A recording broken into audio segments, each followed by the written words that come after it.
Hello children, I hope you're all in great form.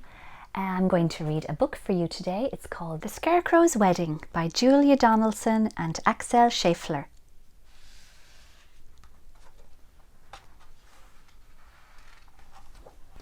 Betty O'Barley and Harry O'Hay were scarecrows.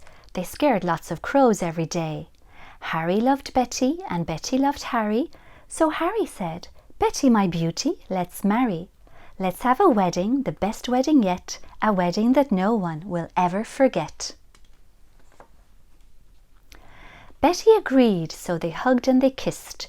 Then Betty said, "Harry dear, let's make a list." "Just as you say," answered Harry O'Hay, so they wrote down the things they would need on the day. Then Harry gave Betty O'Barley his arm, and the Scarecrow set off on a hunt round the farm. They hadn't gone far when they spotted some geese. "Oh geese, if you'll give us a feather apiece, you can come to our wedding, the best wedding yet, the wedding that no one will ever forget."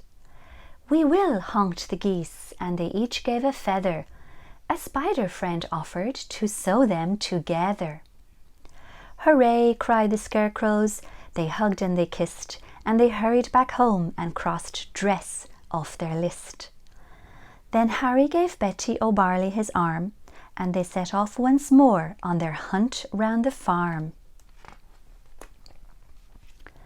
They hadn't gone far when some cows gathered round, and the bells round their necks made a wonderful sound. Ring-a-ding-ding, ring-a-ding-ding.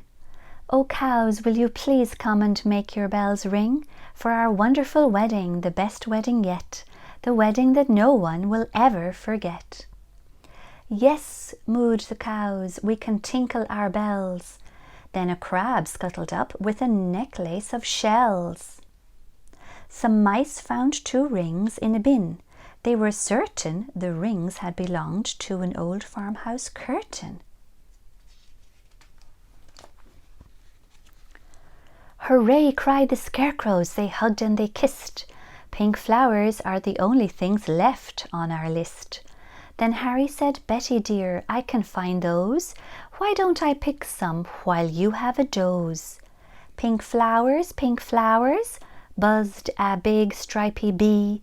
"I can find you a field of pink flowers. Follow me." So the bee led the way, and they travelled for hours, till they came to a field full of pretty pink flowers. Harry stood thinking, "I won't pick them yet. I'll need to find water to keep their stalks wet." "Just follow me," croaked a lumpy old toad. "There's a wet pool at the top of this road." They climbed up the road. It was terribly steep. "I'm tired," said the toad, so they stopped for a sleep. Early next morning they came to the pool. "This water," said Harry, "is beautifully cool. But now I need something to carry it in, a jug or a vase or a cup or a tin."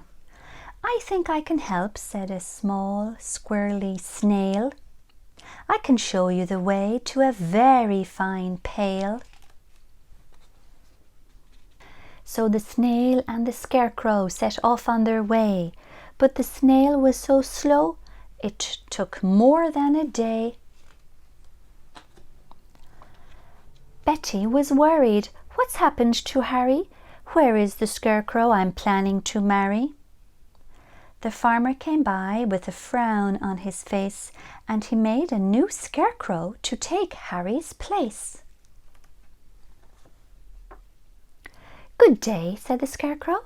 "I'm Reginald Rake." He took Betty's hand and he gave it a shake.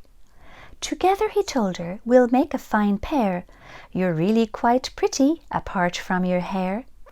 Then he jumped in the tractor and told her, "Hop in, I'm a really fast driver, let's go for a spin." But Betty said, "No, I must wait here for Harry. He is the Scarecrow I'm going to marry. We're planning our wedding, our best wedding yet, the wedding that no one will ever forget." Reginald laughed. You'll be waiting forever. Forget about Harry. I bet he's not clever. I must be the cleverest scarecrow alive. I can sing lots of songs. I can dance. I can drive. I'm dashing. I'm daring. I'm cool as can be. I can even blow smoke rings. Just watch me and see. And he took out a big fat cigar from a packet the farmer had foolishly left in his jacket. But smoking is bad for you, Betty exclaimed. Really, you ought to be feeling ashamed. Don't be a fusspot, said Reginald Rake. My smoke rings are staggering, make no mistake. He struck up a light and he tried hard to smoke, but straight away started to splutter and choke. What happened next was completely unplanned. The lighted cigar tumbled out of his hand. It fell to the ground and it started a fire. Betty screamed, "Help!" as the flames flickered higher. But Reginald Rake said, "I'd better be off," and he bounded away with a terrible cough. Then suddenly who should appear on the farm but Harry O'Hay with a pail on his arm. "Betty," he cried, "my own future wife." He poured on the water and saved Betty's life. Then they picked up the flowers, they hugged and they kissed, and they said, "Now that's everything crossed off the list." The feathers, the shells, the pink flowers, the rings and bells. So Betty O'Barley and Harry O'Hay wed one another the very next day, and everyone, even the snail who was late, said, "Don't they look happy?" and "Don't they look great?" This, they agreed as they sprinkled confetti on Harry O'Hay and his beautiful Betty, is the best wedding ever, the best wedding yet, the wedding that no one will ever forget. The end. That's all for now. I'll see you soon. Bye.